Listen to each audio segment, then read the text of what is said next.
Story 1. My ex-wife who cheated and abandoned our family years ago shows up at my door with another man's kid, wanting to be a family again. I slammed the door in her face.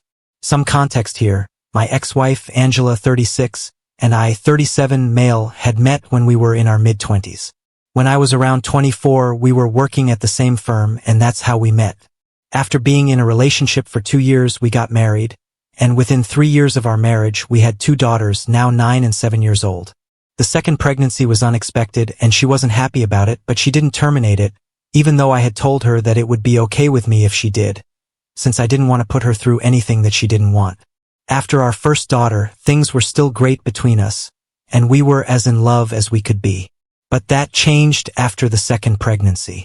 She became really moody and irritable and constantly picked on me or our eldest, but I just figured that this was because of all the hormones and stuff and tried to make my peace with this new version of Angela. We thought that this would change after a while, but things just got progressively worse. My daughter and I learned to walk on eggshells around her.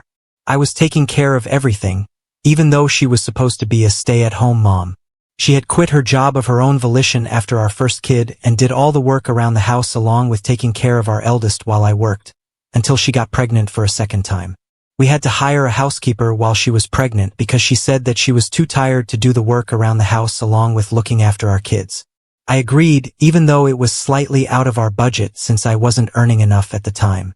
I agreed to hire a housekeeper because I didn't want to inconvenience Angela, especially while she was pregnant. I assumed that she would return to looking after the house and kids during the day after our second daughter was born. Also, let me just make it clear that I wasn't one of those husbands who didn't do anything around the house after coming back from work. I did whatever I could to help out, even though I used to be exhausted from working. After she gave birth to our younger daughter, I thought that she would take a few months, but then she would bounce back and we could go back to our normal lives. But several months passed, and she showed no signs of changing. She remained just as cranky and irritable and refused to do any work around the house. She would just sit at home all day and watch television. She didn't even play with the kids or anything and would pay our neighbor to take them out to the park occasionally. I don't mean to sound resentful, but I did feel that way because I was slogging at work day and night, and she wouldn't even do the bare minimum at home. It was also proving quite expensive for me to pay for a housekeeper to do all the cooking, cleaning, and other miscellaneous household chores. I had to take care of all the other expenses as well, and I wanted to save money for our daughter's future too. That was becoming almost impossible because Angela refused to help me out in any way. So, after almost 6 months since our younger daughter's birth, I decided that we couldn't go on like this, and I had to talk to Angela. I knew that this was going to be a difficult discussion, so I asked my parents to watch our daughters for one day, and they agreed. That day, I sat Angela down, and I told her that I knew she was tired after 2 pregnancies, but I needed her to help me out here and work with me. I explained to her that having a housekeeper was becoming too expensive for us, and I needed her to honor her word and go back to doing at least some of the household chores so we could renegotiate and lower the housekeeper's salary and save some money. She was opposed to the idea and said no to it instantly because she said that she was too busy watching the kids to do any of the work around the house and that I should start earning more instead of making up excuses and blaming her for my financial condition. I tried to tell her that I was doing my best already, but she had to do her best as well if we wanted to make this marriage work. I also brought up how she wasn't really looking after the kids because, as far as I knew, she would just let them watch television with her, and they would sit with her for hours while she watched tacky reality TV. This is what the housekeeper had once mentioned to me conversationally. I soon realized that bringing that up was a huge mistake because she flared up and accused me of spying on her through the housekeeper. She went on a tirade against me after that and said that she was not going to stand this anymore, that she was done being pushed around by me and being forced to do all the work while I did nothing except sit at a desk for a few hours every day. She then told me that this was my fault, that I couldn't afford to have a housekeeper, and that it was a shame that I had to beg her to help me out since I was supposed to be the man of the house. It was all really illogical, and she was just grasping at straws to somehow make it seem like there was nothing wrong with her not doing anything all day, and I was the crazy one for expecting her to actually contribute and pull her weight around the house. We ended up getting into a massive fight, and she called me a loser who couldn't afford to be with a woman like her anyway, and I retaliated by calling her a lazy cow who had already failed at being a good mother, given how scared our eldest daughter was of her, and now she was failing at being a wife as well. That remark really got to her, and she shoved me really hard. I lost my balance and fell back on the coffee table very hard, shattering the glass and hurting myself. I had to be rushed to the ER, and she kept apologizing to me and crying throughout. Luckily, it was just my back that was hurt, and it was all just surface-level injuries, but I could have seriously hurt myself, and I didn't trust Angela anymore. I told her that she had to move out because I didn't trust her around kids, since there was no telling when she might lose her temper around them and end up hurting them as well. I told my parents to take care of our daughters until Angela was there, and for a week, she kept protesting and said that she would never let this happen again, but I just didn't trust her anymore. I almost filed for a divorce, but she begged me to give her a chance, and by the end of the week, we had come to the conclusion that she was going to go live with her parents for some time and undergo therapy. Only when she had been given a clean bill of health by a medical professional would I allow her to move back in with us. There was obviously something very wrong with her because happy people don't act that way, but she was willing to work on it and get better. I also didn't want my daughters to grow up without their mother, so I agreed not to get divorced just then and give our marriage a second shot.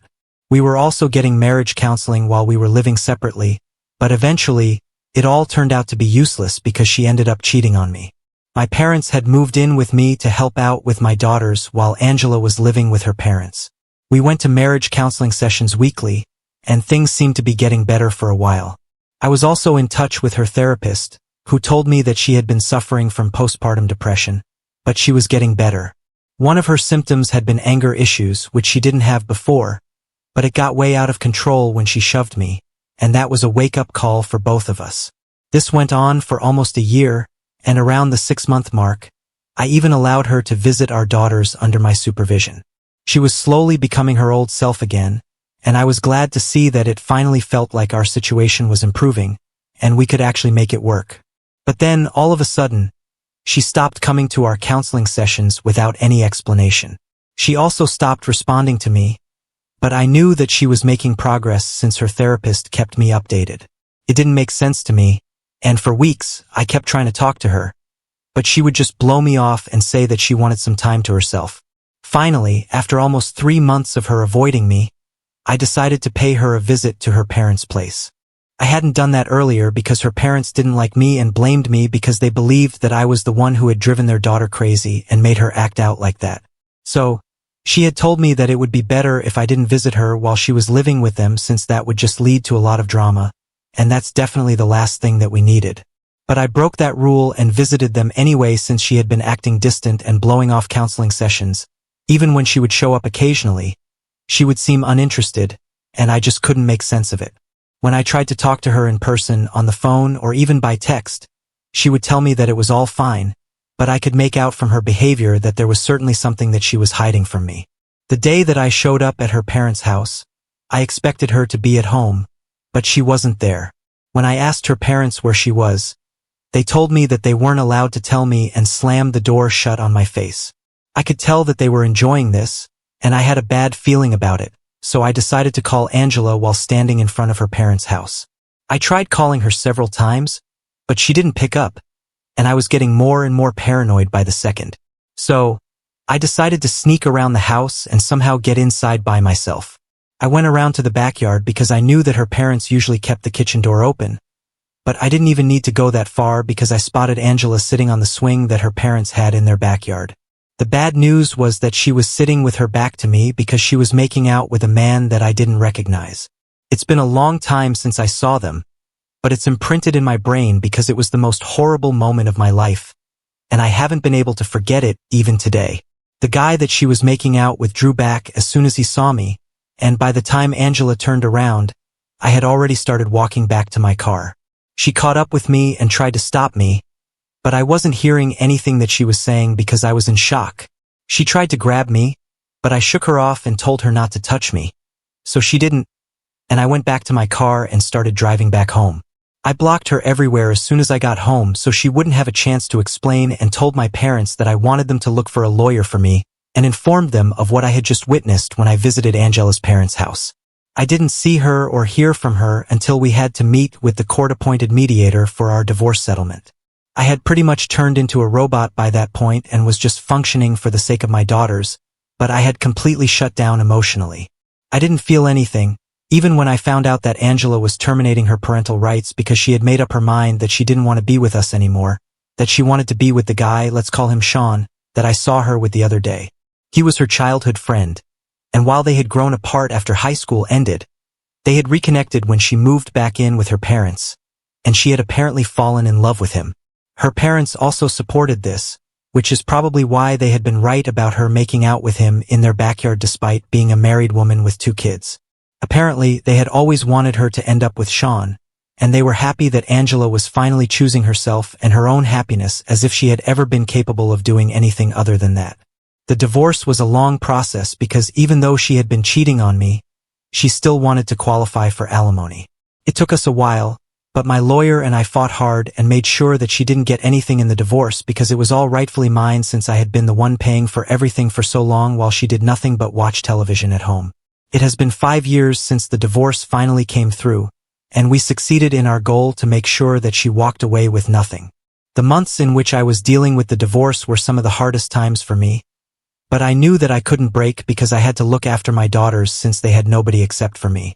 My parents were obviously really helpful and supportive, and I can't ever thank them enough for being there for me throughout.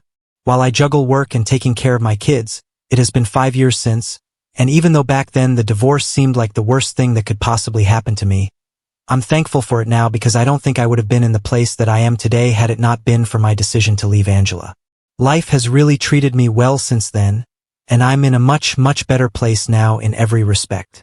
We have since moved into a bigger house because I get paid better now, and I don't have to spend money on anyone apart from myself and my daughters. My parents live close by and drop in from time to time as well. I have friends who love me, and my daughters are as happy as can be. That's all that a man needs, and I'm so thankful to the universe that it's all going well for me now. Or it was until Angela showed up again a few days ago. The kids were at school, and I was just about to leave for work when I opened the door. The doorbell rang, and Ong was standing outside with a boy beside her. The boy couldn't have been older than 3 or 4 years old, and I knew that this had to be Angela's son. I was taken by surprise when I saw her standing outside my door and was still trying to process it when she started crying and said that she was here to apologize and make things right with me. She told me that she was finally ready to be a family again and give our marriage another chance. I couldn't believe that she was back here after all these years, and now she wanted to give our marriage another chance like it was up to her to make that decision. Within a split second, I made up my mind and decided to shut the door and turn her away because I didn't want to get into whatever this was. But before that, I told her that this was not her family anymore.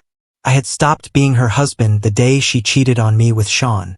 The divorce was just a legal obligation, and she herself had given up custody of her daughter, so now she had no right to refer to us as her family. After I said that, I shut the door and told her to go away because I didn't want her anywhere near my property. I would have cursed her out as well because I was really angry, but I refrained from doing it because of the little boy. I could hear her wailing outside my door for a couple of minutes after I shut it out, but I decided to ignore it, and once I made sure that the coast was clear, I went off to work. I tried really hard not to think about it because that would just weaken my resolve, and I couldn't afford to let that happen. I almost succeeded in forgetting that Angela had even showed up at my house, but as soon as I came back home from work, I received a call from my parents demanding an explanation as to why I had turned her away. They told me that Angela had contacted them after I turned her away and shut the door on her face, and she had been devastated. My parents said that they were the ones who had given her my new address and told her to visit me since she was in the process of getting divorced from Sean and finally had a chance to make things right with me. They told me that Angela had reached out to them about a month ago, and this had been in the works for quite some time. My parents believed that it was about time that I thought about my kids because my daughters needed a mother, and there was no better mother than Angela. So they decided that she deserved another chance and told her where to find me and what to say to me. I got really mad at them because it was not their place to forgive her and decided to give her another chance without even asking me if I would be okay with that. Could have been really bad if the kids had been at home, and it was really reckless of them to pull something like this. So I told them off, but they refused to acknowledge that they had made a mistake because they had helped me during my divorce by taking care of the kids, and even now, occasionally, they do look after the kids, and they believe that whether or not I wanted to patch up with Angela was up to me, that they had an equal right to decide what was best for the kids, and I couldn't take that away from them. I thought it was ridiculous of them to believe that because, at the end of the day, they were my daughters and not theirs, and while I respected them and would always be thankful for what they did for me during my divorce, I don't think it was their place to let Angela back into my life again. We got into a bit of a fight, but they told me that I was the one who was out of line here and was being selfish by not giving Angela another chance. They told me that they had done their due diligence and were sure that she was a different woman now and deserved to be a part of my daughter's life. Even when I reminded them that she had signed her rights away, they said that it was insulting that I believed they would put my daughters or me in harm's way and accused me of ruining their lives by being too arrogant to accept that they needed their mother. It's been a few days now, and I don't think I was out of line or selfish because I've thought about this a lot. I'd rather not give my ex-wife a second chance at being a mother. Update 1. About a week has passed since Angela showed up at my door with her son, and recently, I found out the truth about her relationship with my parents. It's honestly so disturbing that I don't even know where to begin, and I'm still struggling to process it myself. It's mind-boggling how all of them have betrayed me without batting an eye. Apparently, not only were they the ones who had told her my new address, but they had been in touch with her all along. I had cut her out of my life after the divorce, but they hadn't because they believed that she would come around at some point.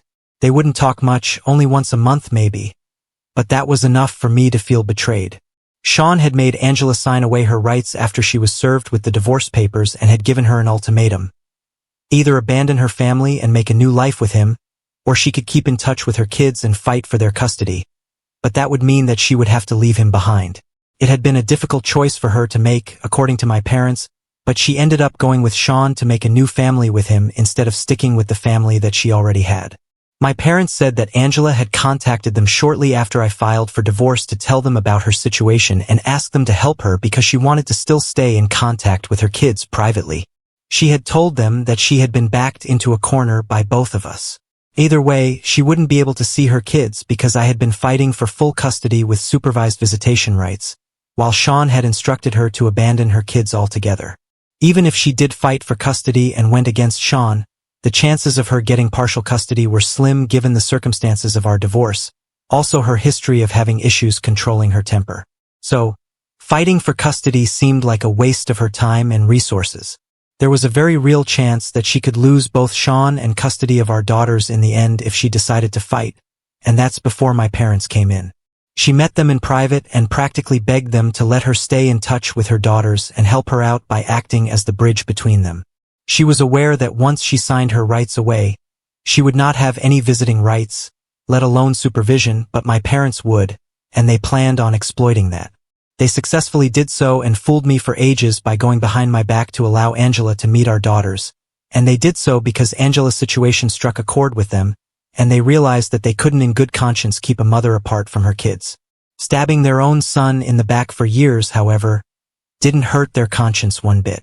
They told me that whenever I would drop our kids off at their house, they would invite Angela over and let her spend time with them. My kids never told me that they were meeting their mom because my parents would bribe them with toys and candy so they would keep their mouths shut about this.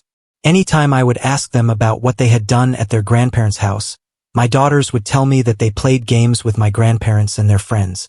I always assumed that they must be talking about my parents' actual friends whom I already knew, but apparently, that's what my parents had told my daughters to refer to their mother in case I asked them about their day.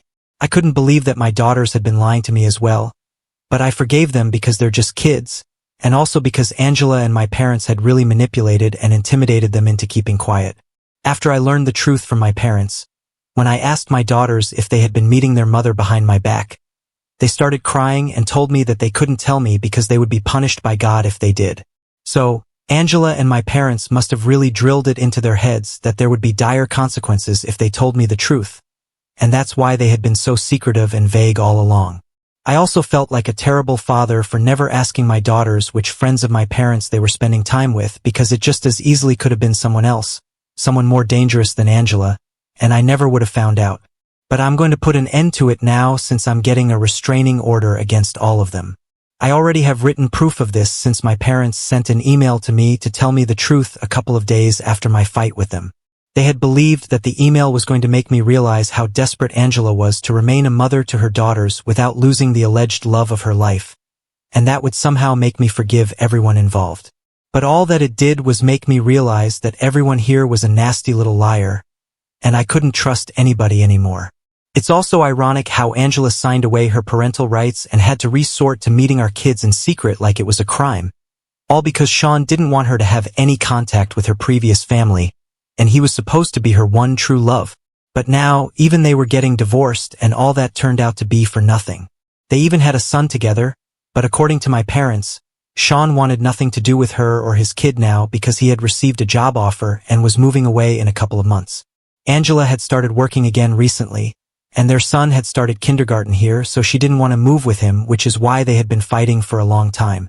It had finally all come to a head 3 months ago when Sean told her that he was done, and he was taking that job and moving out. He didn't have any interest in being a family man anymore because it clearly meant that he would have to sacrifice his own future and happiness just to make her happy, and he wasn't ready to do that. This was all meant to make me feel sorry for Angela, but the only purpose that it served was to make me feel like justice had finally been served. I have already spoken to my lawyer, and the petition for the restraining orders has been filed. My daughters and I have also had a proper discussion about all of this, and I have told them that moving forward, they will never be seeing their grandparents or their mother again, and they seem to be okay with it for now. But we are still going to go to therapy and try to work things out because I'm sure that this is going to be difficult for them and probably has been quite difficult for them for the past 5 years. But this all ends now. Update 2.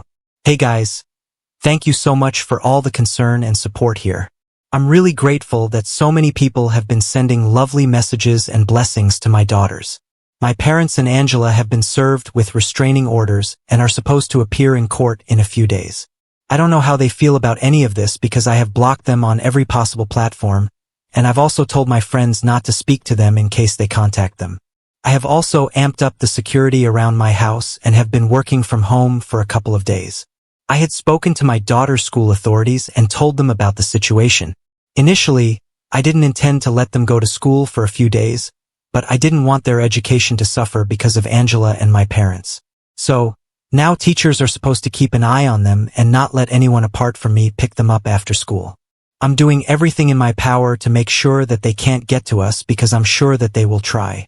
So far, it's been good, and I'm hoping that after we get that restraining order, they still continue to stay away.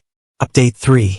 Hi, so this is going to be a really short update, but we got that restraining order, and for the next 5 years, all 3 of those maniacs are going to have to keep their distance from me and my daughters unless they want to face terrible consequences.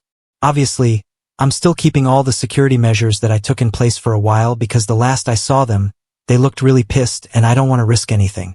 My daughters and I are attending regular family counseling sessions, and I think that we are going to make a lot of progress in the coming few months.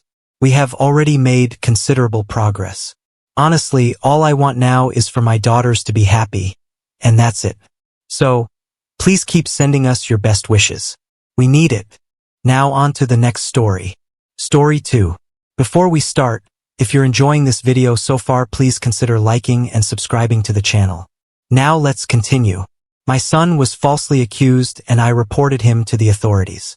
I helped ruin his life and I want him back. My son has been in college since last fall. Last November, my 16-year-old stepdaughter brought up allegations that my son had abused her repeatedly for several years. I confronted my son and he categorically denied it, but I knew that even though he was my son, I could not defend him for such an awful act. My wife and I reported him to the authorities. My son was arrested in December and held in prison for several weeks because I refused to provide him with bail money. He was eventually expelled from his Ivy League college in the middle of January. My stepdaughter broke down and admitted she lied about everything. She had actually been having sex with her boyfriend and was scared the news would reach us. The charges were dismissed and my son was released immediately, but the damage was done. His first girlfriend from college ended things with him. The news spread about the allegations and all his childhood friends decided to just stay away from him, even though I called each and every one of them personally. I called the school and explained the situation, and even though they sympathized, they said he needed to reapply for the next school year and go through the admissions process again. My son is understandably furious at us. He has moved back home and refuses to talk to me at all. Both my wife and I have apologized to him repeatedly. We have banned my stepdaughter from our home permanently, and she has been sent to live with her father in another state. My wife and I also agreed to completely disinherit her from our wills. It has been a very painful situation. All of us started therapy. The realization of how badly I ruined my son's life hit me when I picked up his first prescription of antidepressants today. I bawled my eyes out in my car. He is the pride and joy of my life. He is outgoing, funny, intelligent, and the kindest person I know. But when I handed him his medication, I could not even recognize him. He locks himself in his room, does not eat properly, and has lost several pounds so far. Whenever I try talking to him, I just see the hate he has for me in his eyes. I don't know if I can ever get him to love me again. I know he is on Reddit very often. If you are reading, I want to tell you again how sorry your stepmom and I are. I promise I will get you into college again. I know I can't get you back the year you lost, but I will do everything in my power to make this right. Everything I have has always been for you. I hope you will give me a chance to fix this. I love you so much it hurts. I failed as a father and I hope one day you will forgive me. Son's POV. This is an extremely touchy experience regarding my father who believed his stepdaughter over me, his own son. My dad in his Reddit post named me T, but I want to explain my side of the story that my dad didn't include before he deleted his account due to the backlash. I didn't want to talk about this with anyone after being extremely depressed over losing my first girlfriend, friends, and my spot in the Ivy League college because of my stepsister's false sexual assault allegations. I lost everything because of her. My dad and stepmom didn't even give me the benefit of the doubt. I expected my dad to back me up because I was telling the truth and looked at him directly to prove my innocence.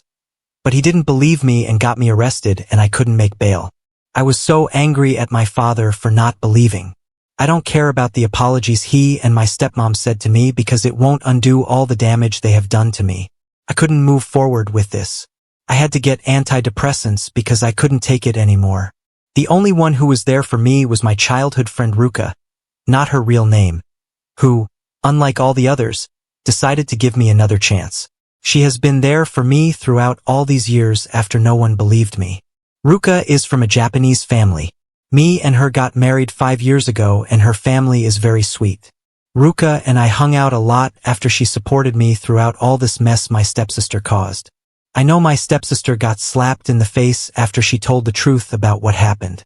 She was sent to another state to be with her father and I don't care what happens to her after. I know my dad threatened her boyfriend to the point that he broke up with my stepsister afterward. I'm glad he did. Who could be with someone who caused a lot of damage to her stepbrother who protected her throughout his life? Ruka told me one day that she was moving back to Japan and I was sad that she was going to leave and I was going to be alone again. But she told me to come with her. I accepted her offer without any hesitation because I couldn't look at my father again after he didn't believe me. Every time my dad and stepmom apologized for not believing me, it just made me angrier. I had packed a suitcase and was heading out the door, but my dad told me where I was going and I told him that it was none of his business. Then I left. I stupidly forgot my phone back at home when Ruka texted me if I was ready. When I showed up at Ruka's home, she and her whole family were waiting for me, but before I could get in the vehicle with them, my dad showed up in his car. Ruka's family didn't want my dad anywhere near me, but I could see the tears in his eyes as he tried to stop me from leaving. I then saw that he had my phone and I told him what the hell does he want. My dad tried to speak but couldn't.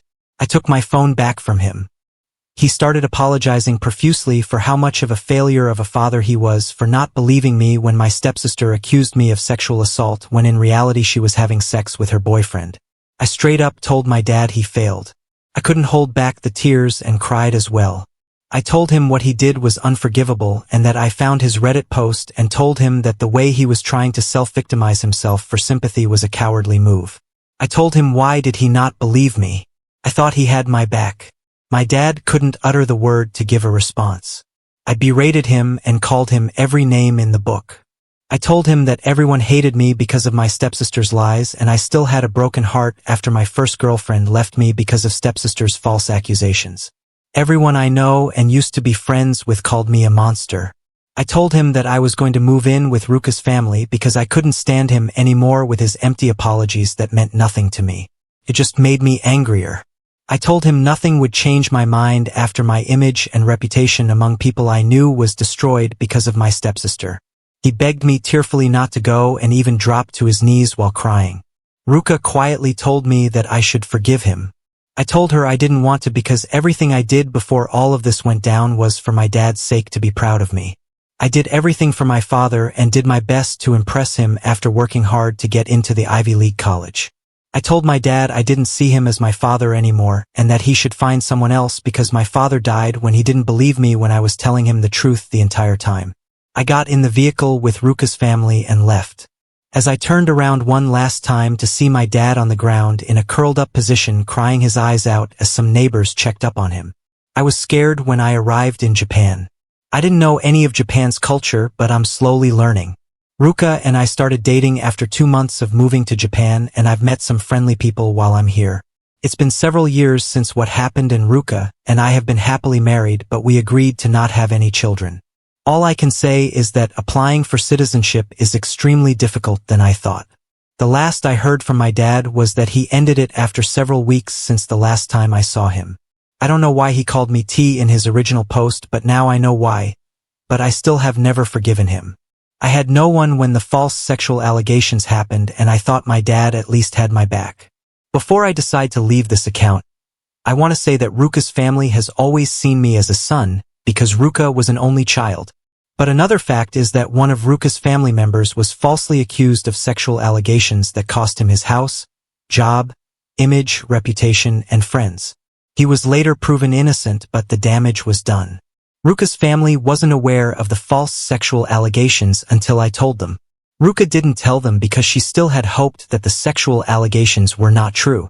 So yeah, that's pretty much what happened after Dad deleted his Reddit account after posting his story. But I will say now that I'm living a happy life in Japan with Ruka.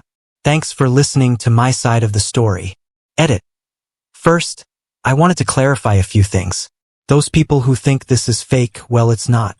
Secondly, I'm going to make another post regarding details that happened from my perspective that I forgot to include in this post. I didn't include everything that happened to me when I was still living with my father because it hurts to relive the moment when your parent who is supposed to love you unconditionally didn't give you the benefit of the doubt on a life-changing accusation. Thirdly, I don't know where the hell people got the idea that I ended myself, but I can't blame you all because you weren't given a proper update about what happened afterward. Thank you for most of the kind words you guys have given me, and I wish I could have made my post sooner rather than now to stop the spread of misinformation regarding the people that thought I was dead. Now on to the next story. Story 3. I am a 28-year-old woman, and not too long ago, I received a phone call from my mother. It had been almost 6 years since we last spoke. She called to tell me that she needed my help because my sister and her husband were going through a very hard time. To give you a bit more information, the man my sister is married to now was once going to marry me. My sister is 26 years old, and for this story, I'll call her Emily. Emily became romantically involved with my fiancé, Jake, who was 28 years old, on the very day we were supposed to celebrate our engagement. Jake and I met in college, and after nearly 5 years of being a couple, he asked me to marry him. He planned a surprise party for us on the night we got engaged. I remember feeling incredibly happy, like I was the luckiest person in the world. However, that feeling changed around 10 p.m. when I went outside to the backyard hoping to get a better signal on my phone to call my sister. That's when I saw Emily and Jake together, kissing each other very intensely. At first, they didn't even notice me standing there, completely shocked. Seeing them like that was unbelievable to me. We had been together for almost 5 years, and this was happening on our engagement night. When they finally saw me, they stopped kissing immediately, but it was already too late. I ran away, got into my car, and drove to the nearest hotel as quickly as I could. I was so shocked by what I had seen that I was having trouble breathing properly. I was trying to convince myself that it wasn't real. While I was in the hotel trying to come to terms with what happened, Emily sent me a text message. She said she was sorry but admitted she was in love with Jake. She also mentioned that this had been going on for a long time. That message broke my heart all over again. Shortly after Emily's message, Jake sent me a text. He said something similar, explaining that he proposed to me because he thought if he committed to me, he could stop thinking about Emily, but that plan didn't work. Instead, his feelings for Emily grew stronger. He tried to explain that their actions weren't about hurting me. They believed they were meant to be together. I felt like I was just filling a space, a step for Jake to get closer to Emily. I spent a few days in a hotel trying to get my thoughts and emotions in order. I was so upset and confused, almost convincing myself that everything that had happened was just a mean joke played by life itself. After about 4 days, I knew I had to go back home to gather my belongings and return to work, or I risked losing my job. Upon my return home, I was surprised to find that my family had been living with Jake, all of them waiting for me to come back. This might have been heartwarming under different circumstances, but not with the way things had turned out. Everyone had been trying to reach out to me, sending endless text messages that I never answered. So when I walked through the door, it was quite a scene.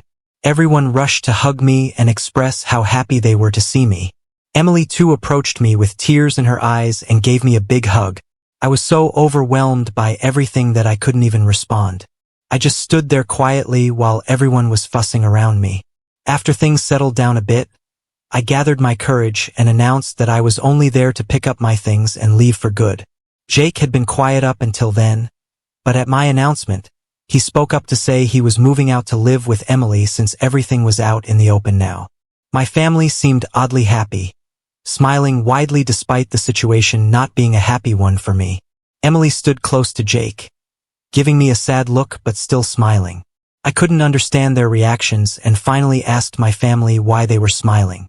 I pointed out how Emily had ended my engagement and taken my boyfriend of nearly 5 years away from me.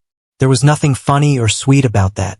My mother then spoke, telling me that although we couldn't change what had happened in the past, we had to accept what came next.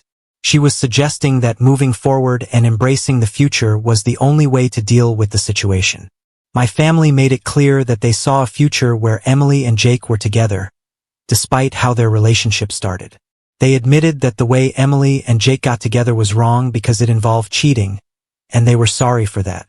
However, they believed that it was for the best and wanted me to accept this new reality. Emily apologized to me for taking Jake away, explaining she couldn't control her feelings for him. She wished she had been able to tell me in a different way rather than me finding out by seeing them together. Emily and Jake told me they were deeply in love and wanted to be together for the rest of their lives. Then they kissed in front of me, which was too much for me to handle. My mother even cried, which made me very upset. I told them that their actions were wrong and not something to celebrate. To my surprise, my family didn't support my reaction. They thought I was acting selfishly and not being happy for Emily. They criticized me for making the situation all about me, which shocked me. I couldn't believe they were taking their side and accusing me of overreacting. I told everyone to leave my house immediately. I was bewildered by how my family was defending Emily and Jake, blaming me for being upset. My dad told me to stop acting like a child, saying these things happen and I should just accept it. He suggested I should be happy for Emily because she had found her soulmate instead of feeling jealous. Their whole attitude seemed crazy to me. I couldn't stand it anymore, so I decided to leave. I went to my room, packed some things, and left without listening to anything more they had to say. As I was leaving, they called after me, asking me not to go, but I felt there was nothing left to discuss. It was clear they cared more about Emily's happiness than about me or the difference between right and wrong. They were so focused on justifying Emily's actions that they ignored my feelings completely. After everything that had happened, I stopped talking to my family, despite their many attempts to reach out to me. I chose not to respond. I felt that I didn't have to talk to them after how they had behaved. A little while after the incident, an invitation arrived for me to attend the wedding of Emily and Jake. I chose not to go to their wedding. Furthermore, the friends Jake and I once shared, as well as some of my family members who knew the full story of what had happened, also chose to stand by me. They declined the wedding invitation in support of me and stopped talking to my family because they didn't agree with how my family treated me following the engagement party incident. 5 years have passed since then. During this time, I have essentially removed my family from my life. They have occasionally tried to reconnect with me by sending birthday wishes or messages during the new year, but I have consistently ignored these attempts. I haven't gone as far as blocking them on social media, but I did remove them from my list of friends and followers. My social media profile is set to public, allowing them to see my posts. I did this deliberately because I wanted them to see how well I was doing without their presence in my life. I hoped that by seeing my happiness and success, they might feel a sense of regret or jealousy. This might seem a bit spiteful on my part, but it felt like a small form of retribution for the pain they caused me. I hadn't paid much attention to what was happening in their lives until about 4 days ago. That's when I received an unexpected phone call from a number I didn't recognize. When I answered, I was surprised to hear my mother's voice on the other end. I initially wanted to hang up the moment I realized it was her, but she sounded so anxious and desperate that I found myself pausing. She pleaded for just a few minutes of my time to talk. Despite everything, her distress touched a part of me, and I couldn't bring myself to deny her request outright, so I agreed to listen to what she had to say, if only for a brief conversation. During our call, my mother shared that Emily and Jake had decided to start a business together a few years back. Unfortunately, their business venture was struggling significantly. They weren't making any profit, and as a result, their investors had decided to withdraw their support. In a desperate attempt to keep their business afloat, Emily and Jake borrowed more money. However, this additional funding did not solve their problems. Now they found themselves deeply in debt, facing serious financial difficulties and being pursued by the people they owed money to. The situation had become quite dire for Emily and Jake. They were facing pressure from every direction. Their employees, the investors who had backed their business, and the individuals they had borrowed money from. My mother reached out to me because she was aware that I was living a comfortable, luxurious life and had the financial means to potentially help them. She was asking for a significant amount of help. Specifically, she needed me to loan them nearly $75,000 to help settle their debts. I was puzzled why Emily hadn't approached me directly if they were in such dire need. My mother explained that Emily and Jake were both aware of the tension and past issues between us. They had explicitly told her not to contact me for help, remembering the fallout from 5 years ago. Emily, in particular, did not want me to know about their situation and was reluctant to accept any help from me. However, my mother felt she had no other option. She didn't know anyone else who could provide the financial assistance they needed on such short notice. By this point, Emily and Jake were struggling significantly, even to the extent of having difficulty affording basic necessities like food. Both my parents and Jake's family were doing their best to support them, but their resources were limited. Given that most of our family members, including Jake's parents, were retired, they couldn't afford to deplete their savings entirely to bail out Emily and Jake. Their financial support could only go so far without jeopardizing their own financial security. Faced with no other alternatives, my mother reached out to me, hoping I could be the solution to their financial crisis. However, the thought of helping them didn't sit well with me. After everything that had happened, after the betrayal and the way they had treated me, I felt no obligation to extend any help. Emily's decision to avoid asking me directly for help was the right one, as far as I was concerned. They had lost any right to ask anything of me the moment they chose to betray me. When I told my mother that I wouldn't be able to help them, she reacted with disappointment, calling me cruel and urging me to reconsider for the sake of family unity. I reminded her of the lack of consideration Emily, Jake, and the rest of my family had shown me during their affair and in the aftermath.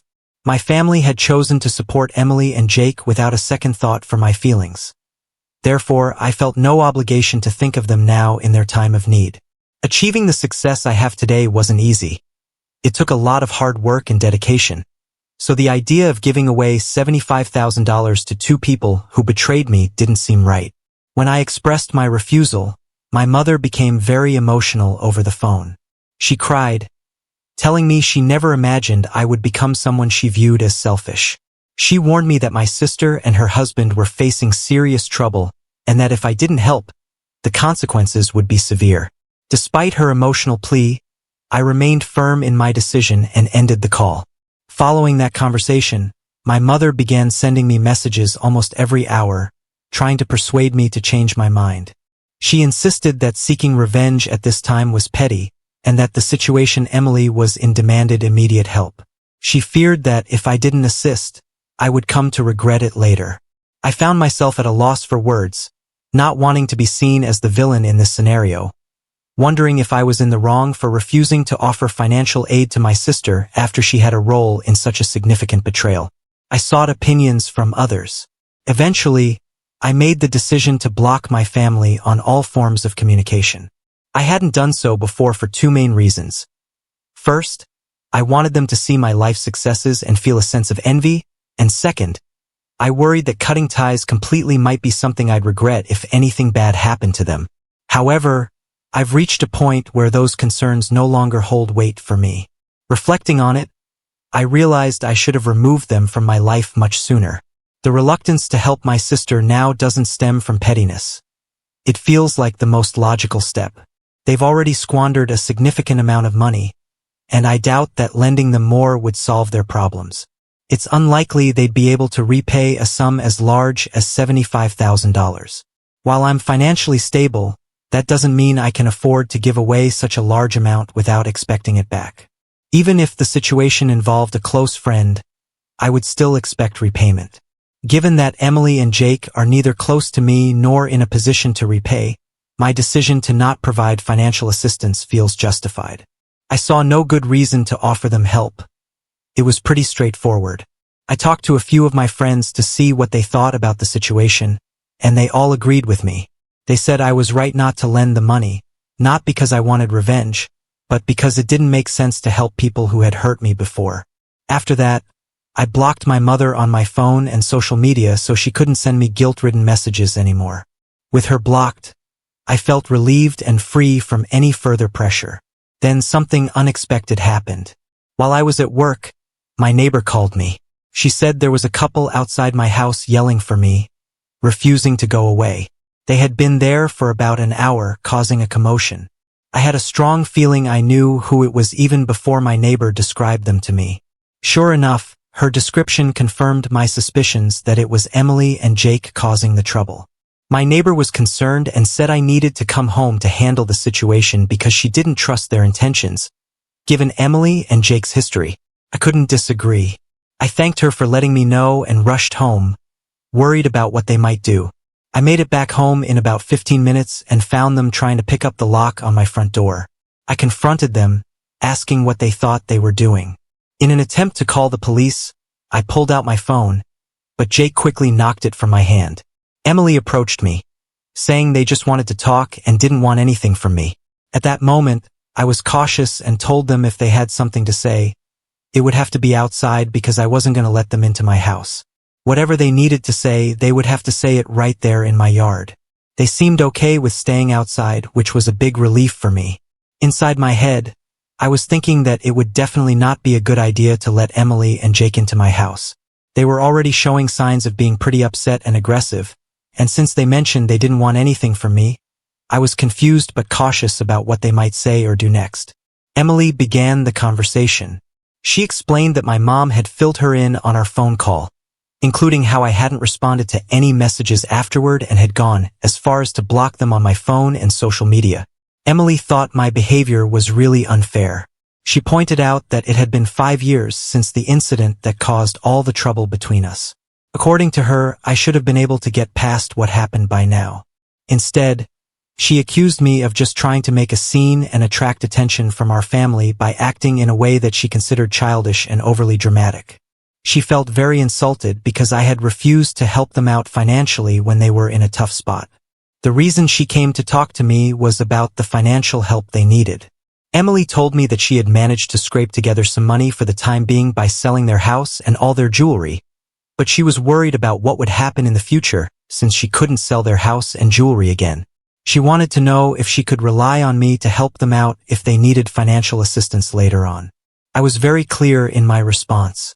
I told her she should not expect any help from me, no matter what the situation was.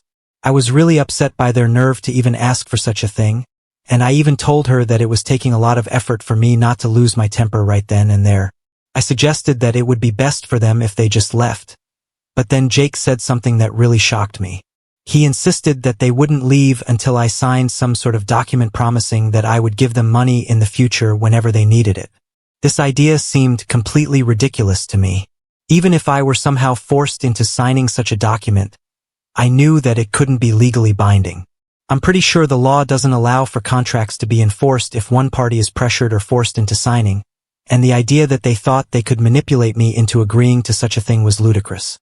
After Emily and Jake tried to confront me at my house, I told them very clearly that they needed to leave. Emily didn't take this well and actually pushed me, trying to argue that because we're family, I somehow owed it to them to provide help. This moment was really shocking to me. I felt so angry and upset that she would physically push me, and for a brief second, I thought about reacting physically in return. However, I knew deep down that responding with violence wasn't the right answer. It would only escalate the situation and make things much worse, so I quickly decided on a different course of action. I remembered that my phone had fallen to the ground earlier when Jake knocked it out of my hand. I picked it up and made a swift decision to get away from them as quickly as possible. I ran to my car, which fortunately I had left running when I initially got out to confront them.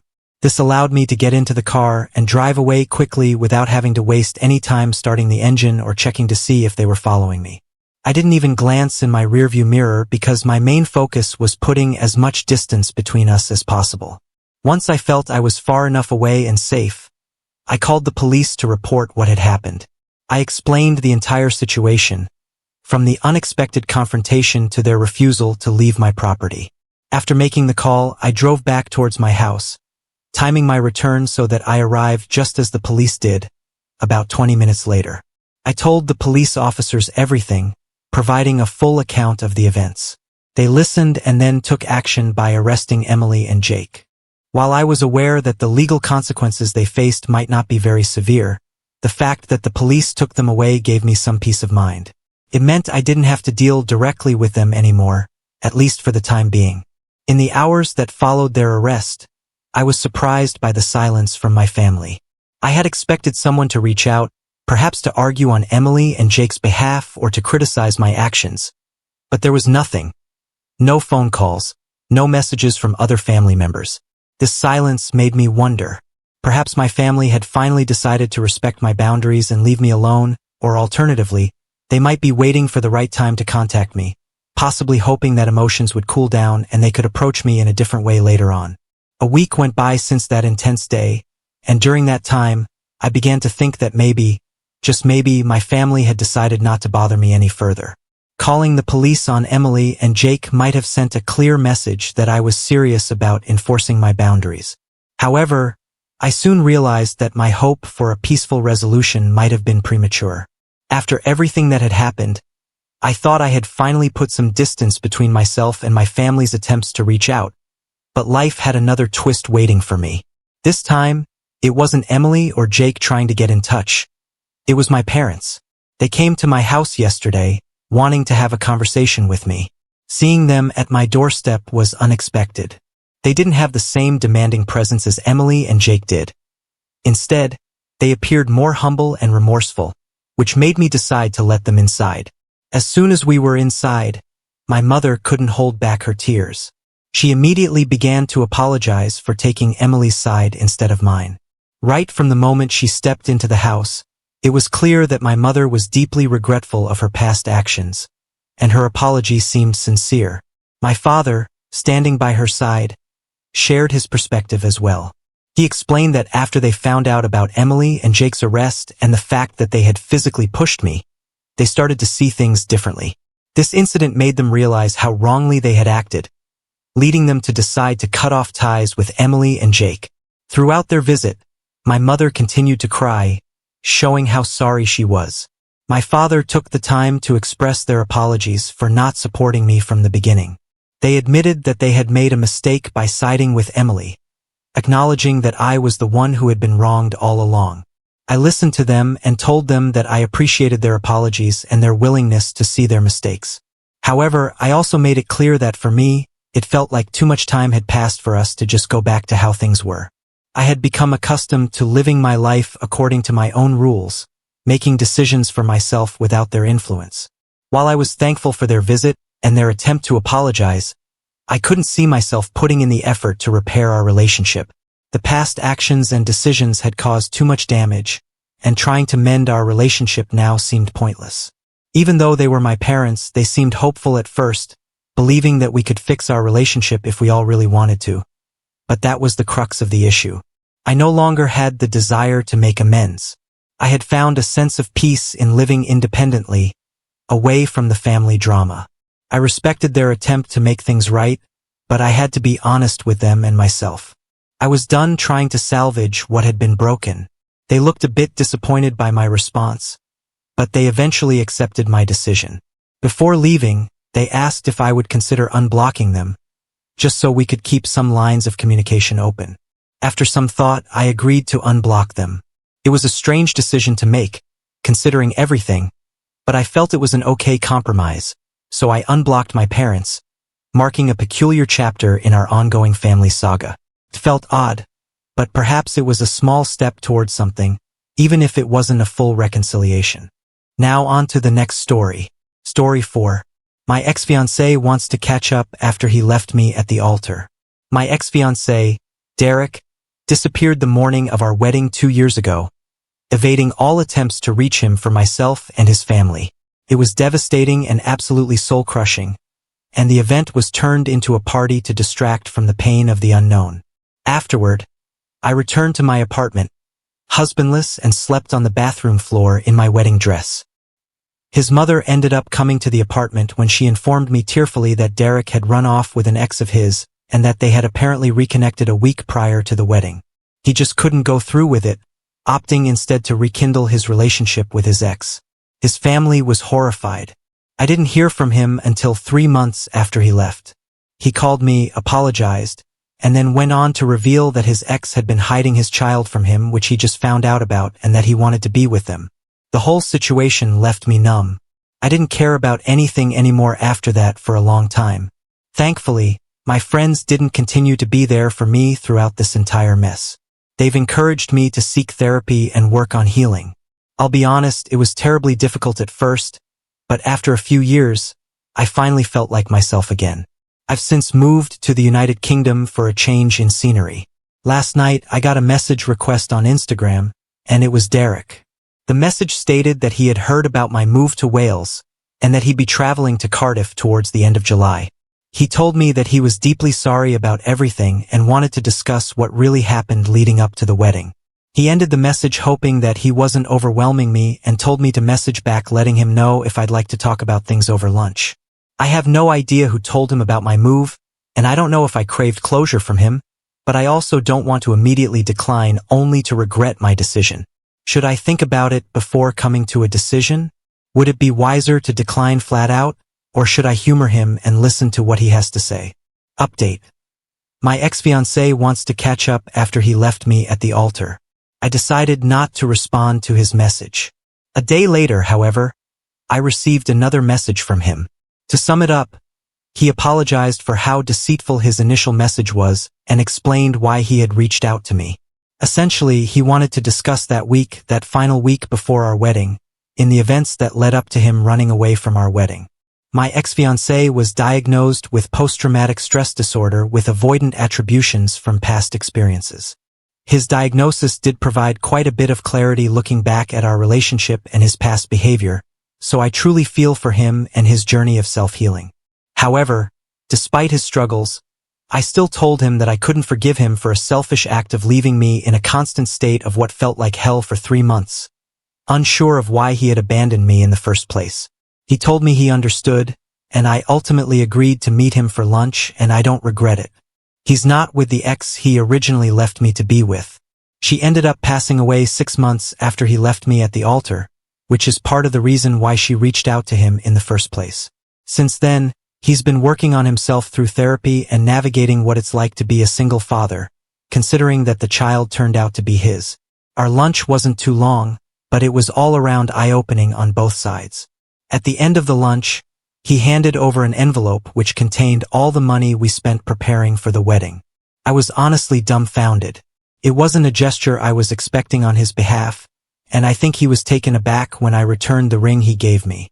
It's funny, I held onto the ring just in case I needed to sell it if my finances continued to be unstable, but I never had to. It's also ironic that in the end, I received money while seemingly trading that ring. He looks better, and not to sound cocky, but I feel like I do as well. Now that this chapter has concluded, I no longer feel rage or remorse. I just feel free. I fear that I might have still harbored feelings for him, but I have since found that I loved him for the man he was in that moment when we were together and that we're now apart. I'm okay with looking back and acknowledging the love I had for him back then. I've closed the chapter now with him, with the woman I used to be when I was with him, and that's really all there is to it. We have reached the end. If you liked this video, please be sure to like and subscribe to the channel for more videos like this, and give us your thoughts about the stories in the comments section. Thank you and see you in the next video.